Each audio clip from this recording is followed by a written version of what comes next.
Welcome back to Science versus Conspiracy over coffee. I am Conspiracy. And I'm Science. On today's show, why do people see conspiracies everywhere? Why do they? I don't know. We'll do a deep dive into this right after the break. But first, what kind of coffee are we drinking today? Today, okay, folks, we're actually recording this on July 1st. It's a hot day. People are outside celebrating one reason or another. We're in Canada, FYI. But regardless of where and why you are outside, it's a good day for a cold drink. So today we went to Blendz Coffee, which is a Canadian institution, at least in the west half of Canada. They don't seem to have them on the east side. Correct me if I'm wrong. But I think it's pretty much BC, Alberta. Yeah, I don't remember ever seeing them back east. Yeah, I think that's pretty much it. But there's a lot of franchises in BC and Alberta at the very least, from what I know. And so we went to Blendz and we got their version of a Frappuccino. And I hate to say it's their version of a Frappuccino because it's not like they copied Starbucks, but just for you folks to know, that's pretty much what it is. Mm-hmm. So Bob loves caramel. So we got him a caramel CHOCOCHILLO. So they call them CHOCOCHILLOs. And it's like a Frappuccino. But better. Yeah, it is better. Honestly, we really like Blendz for their coffee. Their ingredients are really high quality. Again, this is not an ad, but Blendz, if you want to sponsor us, we'd be more than happy to go along with that. But we like to celebrate the things that we enjoy. So that's why we're happy to talk about it for now. And so what I got today was a mocha chillo. And what makes the coffee so great at Blendz, it's the high quality coffee. And for me with the mocha as well, the high quality chocolate that goes into it. It's a nice Belgian chocolate. And then both of our drinks are a blended drink. They use ice cream if you want. They use yogurt if you want. Or they use ice and milk product, which is what we get. Right, and the whipped cream. And then Bob also gets whipped cream on his. And oh man, their drinks are good. So excellent drink on a hot day. On today's episode, we're going to take a more scientific approach to the topic of conspiracies. Isn't that interesting? Science versus conspiracy. And yet they very often go hand in hand. Conspiracies are only truths that haven't been proven yet. That's one way of looking at it. But they could also just be lies created to embolden people. Well, the best way to tell the truth is to say it in the form of a lie so people don't believe it. No, because if somebody asks you if you love them and you lie about it, that doesn't work. No, when we're talking about UFOs, Bigfoot, so they don't exist. They don't exist. They come up with all this evidence of shaky footage or blurry UFOs. So there's a whole lot of misinformation purposefully put out into the public to discredit any of the legitimate cases of UFO sightings or Bigfoot or whatever it is. But then there's also been conspiracies that people have denied, that the government and other people have denied, such as the Gulf of Tonkin incident, where years later it was proven to be a false flag and a big conspiracy. Okay, but you're getting off track. None of that matters right now. Probably not. None of that matters right now. I thought we were talking about why do people see conspiracies everywhere.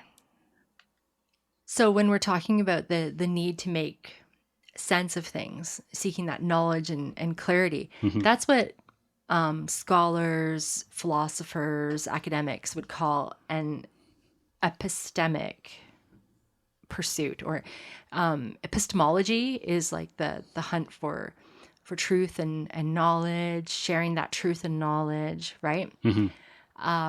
So it's interesting because I read a really cool kind of philosophical paper about what it was actually a psychology paper, but it dove very much into the philosophical, what drives people believing in conspiracies. Hmm.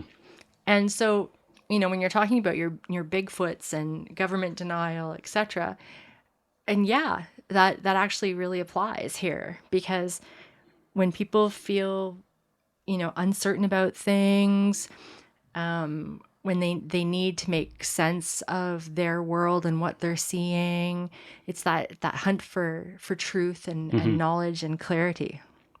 And I think a lot of that, for example, with paranormal phenomena, Hmm. I think is a good example. Right. People seeing dead loved ones for the closure aspect of it, I guess. Yeah, so it's making sense. And they said that this epistemic need to believe in conspiracies really blah, it really appeals to people who see patterns in the chaos, Hmm. which I love because you're actually one of those people. So it really spoke to me when I saw that because you do see patterns in chaos. Right. I think that's what has always drawn me to conspiracies or seeking the truth is that there's a lot of seemingly random events that somehow all kind of tie together. And I like being able to solve that puzzle. Yeah, and what they said was, and we can link the paper if you folks are interested. But we'll talk about that afterwards. But where you can find our discovery papers. But specifically, when large scale or seemingly really meaningful events happen in life, and people aren't satisfied with the small scale explanations, there's got to be more to it. There's got to be more to it. Hmm. That's one of the things that really drives people seeing the conspiracy in an event. I think it's the whole we're so tiny on this planet, insignificant in the grand scheme of this whole solar system. Because when you see pictures sent back from the Voyager probes that have just left our solar system, and you see how tiny, tiny, tiny the Earth is, it kind of puts really everything into perspective. That like, is there a bigger grand master scheme?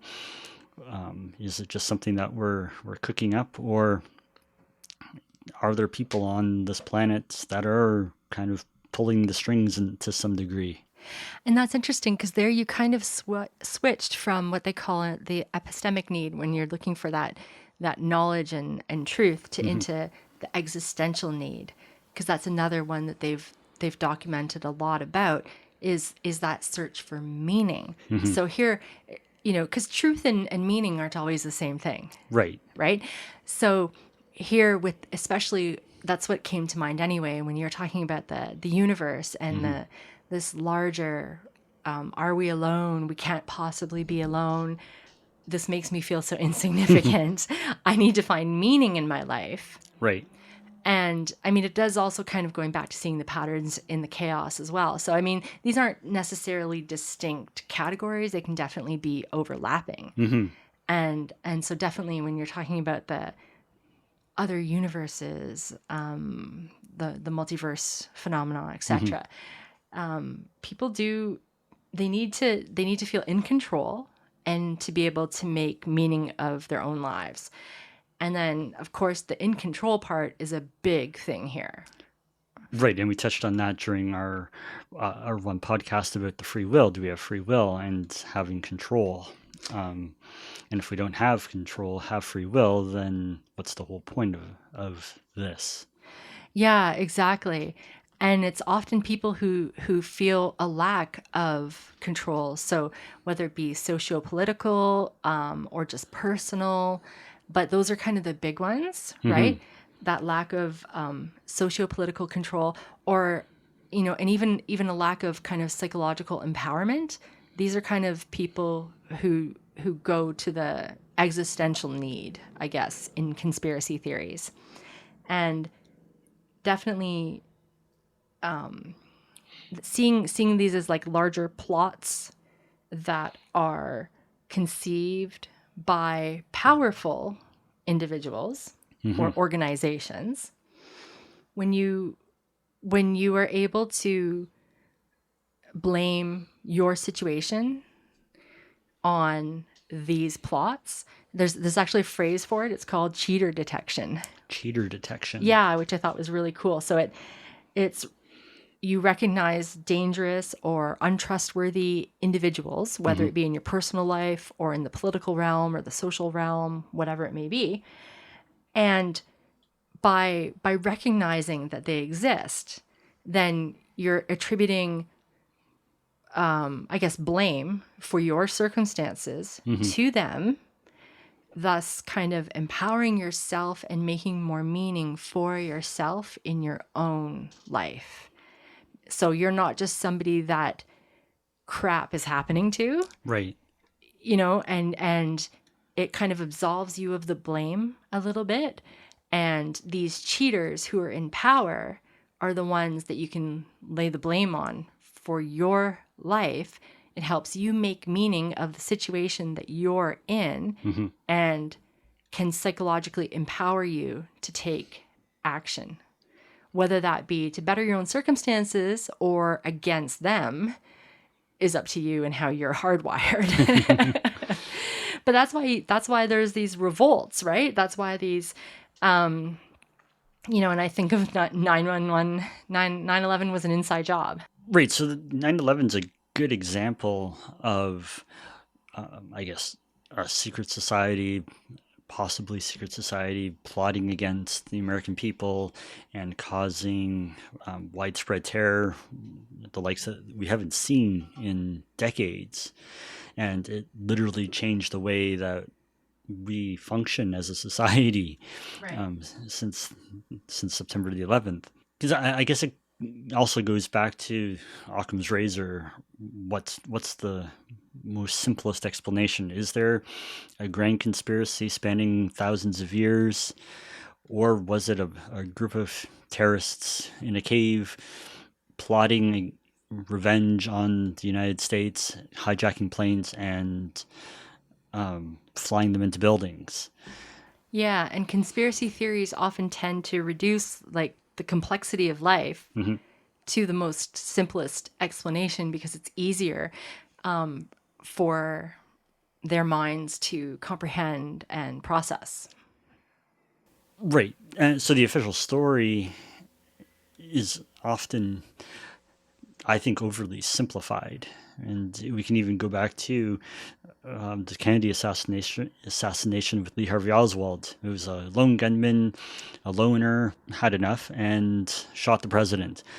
The simple answers kind of ignore some of the more extreme details because it's not as neat and tidy. And I think that's where and that's where the interest for me lies, is that it can't be that neat and tidy all the time. That's a bit of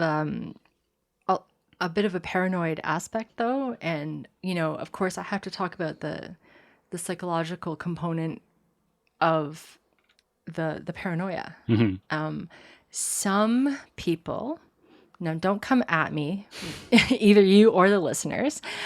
Some people who are conspiracy theorists do have a tendency towards schizoid, paranoia, schizophrenia. And I think to that Mel Gibson movie, God, what was that called? That was so good back when we didn't know he was a raging racist. Oh my God. Wasn't it just called Conspiracy Theory? Was it? I think so. That was a good movie. But he ended up being schizoid, right? Wasn't he schizophrenic? But he still uncovered something. Right? Anyway, folks, go check it out. Well, we'll have to rewatch it, actually. It's been so long. Isn't that from the 90s or something? I think so, yeah. It's really dating how old I am, too. But, so we do have to talk about that because sometimes these added complexities really aren't there.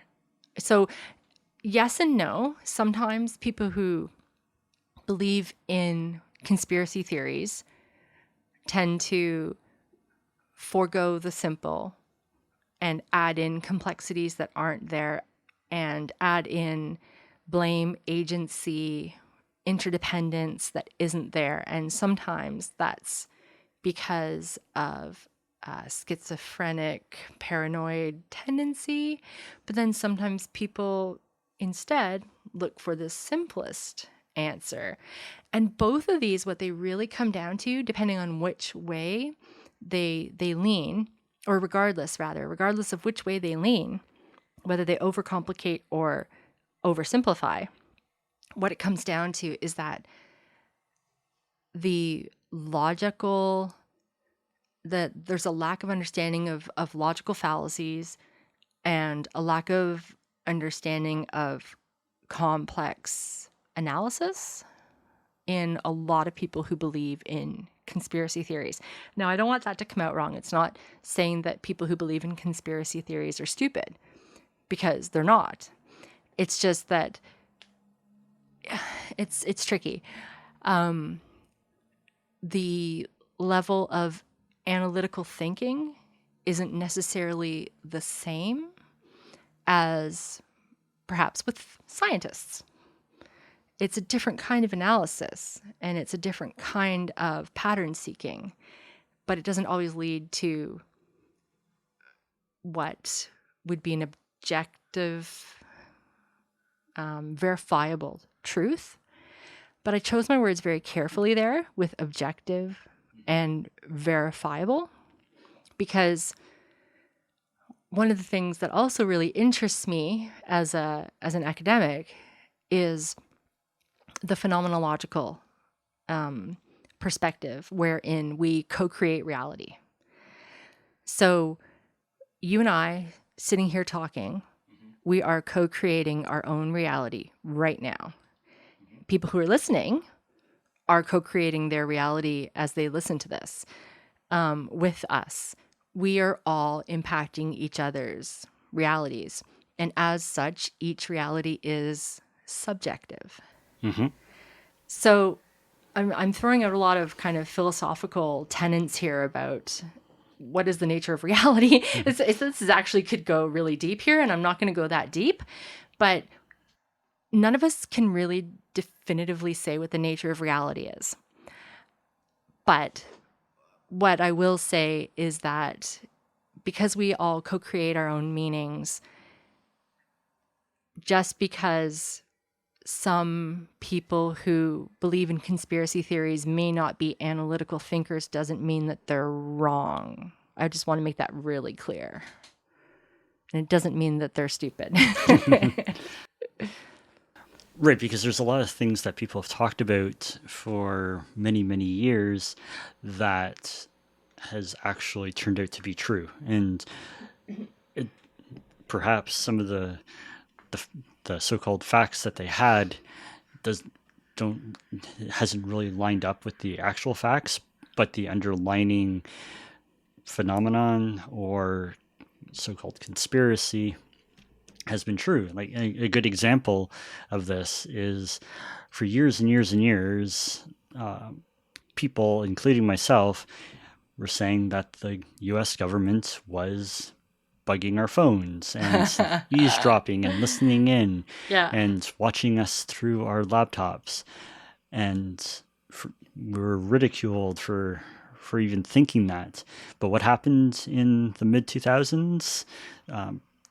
Edward Snowden exposed Project Prism, CIA, NSA, national listening program, and they have data on every phone call that's been made in the last number of years. And we know that our phones are always listening now anyway, because that's how Siri works. That's how Amazon's Alexa works. I mean, how many times have we been watching a show or we say, oh, good girl, to our dog, and Google thinks we're talking to Google. Yeah. Or then we see a dog ad on our phone or on our TV. Yeah. So it just goes to show that maybe some of the things that people were saying about the CIA coming in and bugging every house and everything, not quite exactly true, but the underlining conspiracy of that the government's actually listening to us has been proven to be fact. Yeah. And so that's why some of these, especially when it comes to the epistemic, going back to that search for knowledge and truth, it requires the rejection of what they say the epistemic authority. So rejecting the truths that are given by the authorities in power, right? And what can often come of that is increased awareness about a topic like this. The political debates that come up, increased accountability. So it's not necessarily a bad thing to have conspiracy theories. Right. I think it's really healthy to be questioning the authority. It keeps them, it keeps them in check. Yeah. And so that's, definitely a valuable component of people seeing conspiracies everywhere. The problem is when it gets a little bit too out of the realms of reality, shall we say. I don't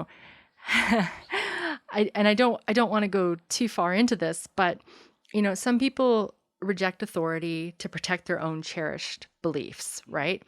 And so, for example, that vaccines give autism.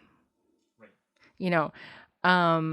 That we're all being, slowly poisoned by our drinking water, and it depends on each individual how far you take the protection of these cherished beliefs.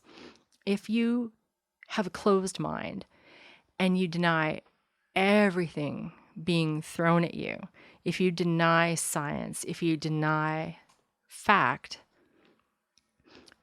and just hold fast to your own beliefs, then you're not doing anybody in society any good. What I liked what you said about questioning is good, as long as there's that open mind and that there is the ability to embrace science as well as conspiracy. Right, but I think that's got to play on both sides of the fence too. Oh, for sure. And that's why when we're talking about, aliens and UFOs and other dimensions, if people listen back to our previous podcast, I'm saying, yeah, it could be.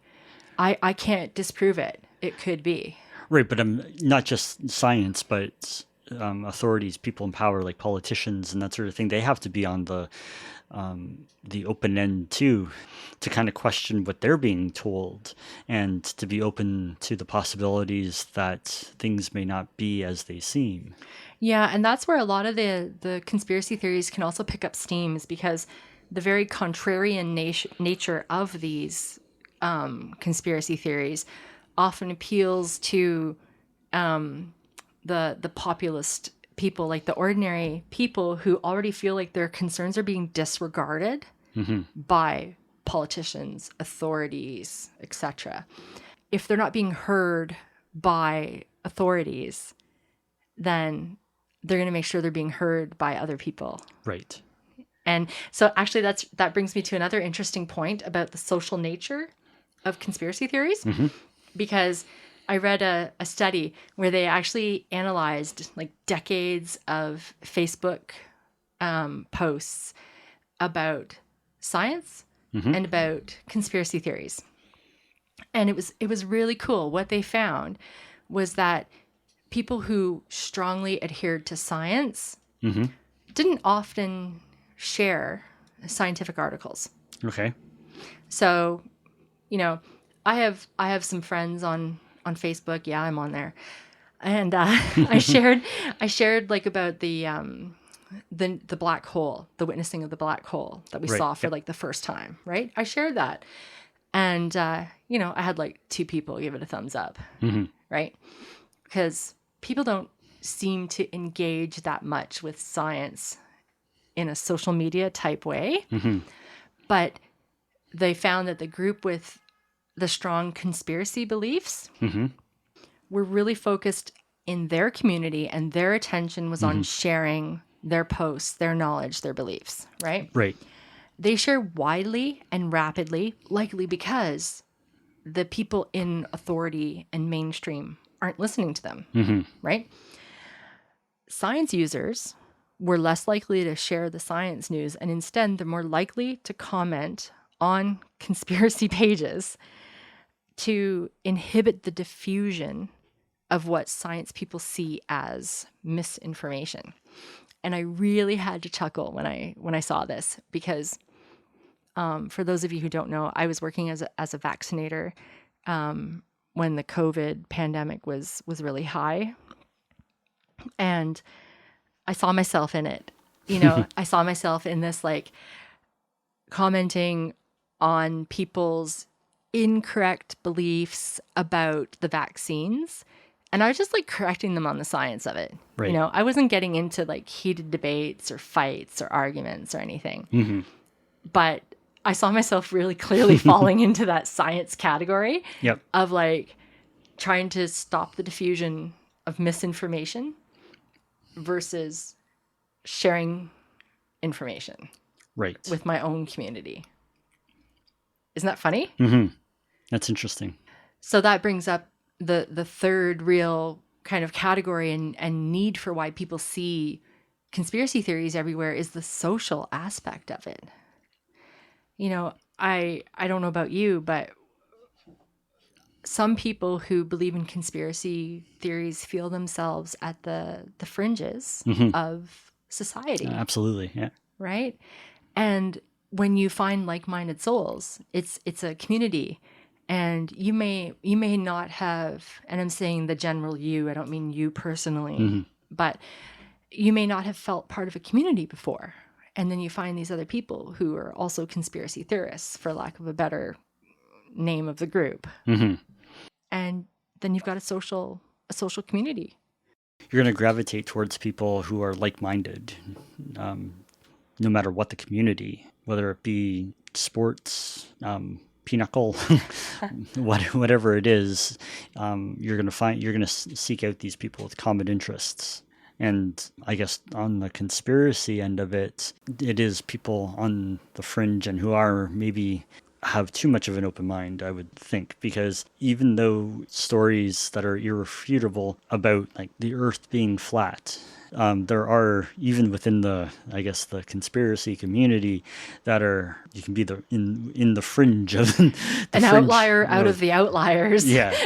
Right? For sure. Yeah. Yeah. So do you think, I have a question for you, do you think that people who hold conspiracy theories to whichever degree along that spectrum, do you think that they feel like they're more unique and have something more important to share? That's an interesting question. I think maybe they feel that they have a unique perspective on a given topic, maybe something that others haven't thought of. Right. And they may feel that they're contributing to something.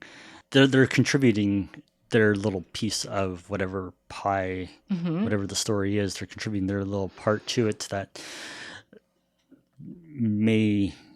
someone else may not have thought of before.